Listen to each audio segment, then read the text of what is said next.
एक छोटे से ताले पर विश्वास कर कर, एक छोटे से ताले पर भरोसा कर कर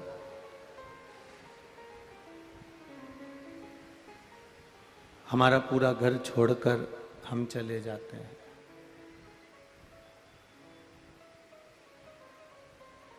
छोटे से ताला और छोटे से ताले पर भरोसा कर कर, विश्वास कर कर हम पूरा घर छोड़कर चले जाते हैं।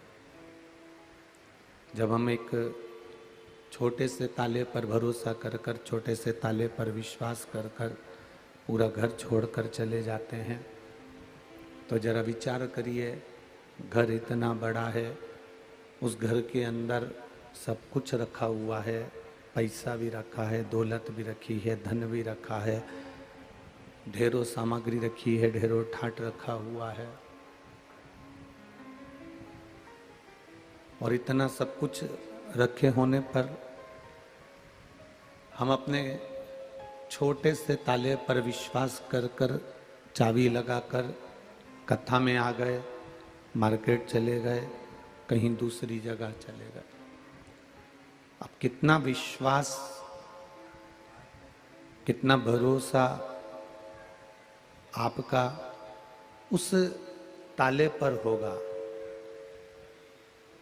और एक छोटी सी चाबी पर कितना विश्वास होगा कि घर में कोई भी नहीं है, आपका ताला और चाबी है, और आप सब दूर घूम रहे हो। शिव महापुराण की कथा कहती है, जैसा विश्वास आपका उस ताला और चाबी पर है, और आपने पूरा घर उस ताले और चाबी के भरोसे पर छोड़ दिया, और आप पूरे वीरगंज में, पूरे नेपाल में, पूरे रक्सौल में, पूरे बिहार में, सब जगह घूम रहे हो, उसी तरह अपना सर्वस्व जीवन परमात्मा को सौंप कर हम भी अपनी जिंदगी को अलमस्त जीने का प्रयास करें। हम अपने जीवन को सहज जीने का प्रयास करें। हम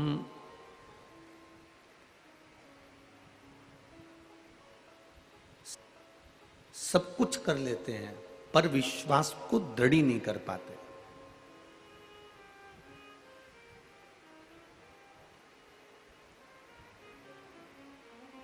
हमारी उन्नति की सीढ़ी पर बढ़ने के लिए, हमको ऊंचा उड़ान भरने के लिए संत की बड़ी जरूरत होती है, साधु, तपस्वी, साधक, उपासक, गुरुजन की बहुत जरूरत होती है।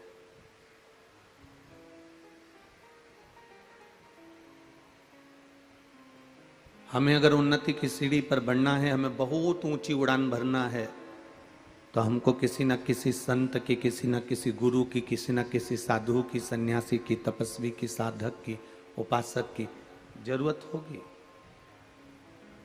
एक बात अपने भीतर उतार कर रखो, पक्षी पंख से ऊंची उड़ान भरता है, और संसार का मनुष्य संत के चरण से ऊंची उड़ान भरता है।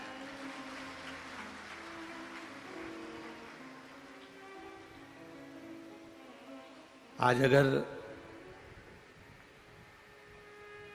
सुनील जी खेतान जी को यह कथा मिली है, सुनील जी, ये कथा इतनी जल्दी मिलती नहीं। वो तो श्री निरंजन स्वामी जी पीछा पकड़ लिए, और श्री निरंजन स्वामी जी पीछा पकड़ दी, और आज से नहीं पकड़े, 2 साल पहले से पीछा पकड़ कर बैठे हैं कि एक कथा तो आपको देना ही है, चाहे कुछ भी हो जाए, एक कथा तो आपको देना ही है। और उस बीच में आपका भी प्रेशर निरंजन स्वामी जी पर आ गया, तो ये कथा इतनी जल्दी मिलना बड़ा मुश्किल था। पर कहा ना कि पक्षी के पंख से पक्षी ऊंची उड़ान भरता है, और संत के चरण से सांसारिक जीव ऊंची उड़ान भरता है। इसलिए ये कथा खेतान जी को प्राप्त हो गई।